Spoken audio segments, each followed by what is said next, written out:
Welcome to the Tech Egg. Don't get scrambled. Enjoy the video. You start by enabling USB tethering on your phone and connecting it with a reliable cable to the PC.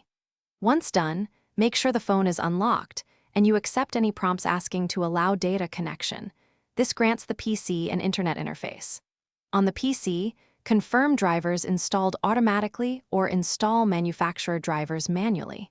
You do this because the PC needs to recognize a new network adapter. Without it, the hotspot step later will fail. You now configure the PC to share that USB internet as a hotspot. First, open Network Settings and locate Mobile Hotspot. Choose the USB network adapter as the source to share.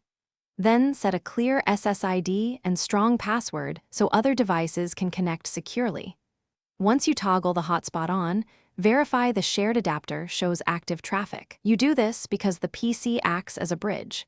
It receives internet from the phone and rebroadcasts it to Wi-Fi clients. Finish by connecting a client device to the new SSID and verifying web access. Check IP and DNS settings if pages fail to load. If you get an SSID but no internet, toggle USB tethering and the PC hotspot off and on, and reboot the phone or PC as needed. This clears interface conflicts.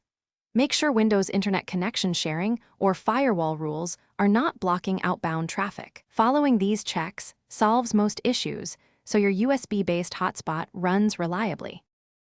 Thanks for watching. Consider subscribing if I helped unscramble your problems.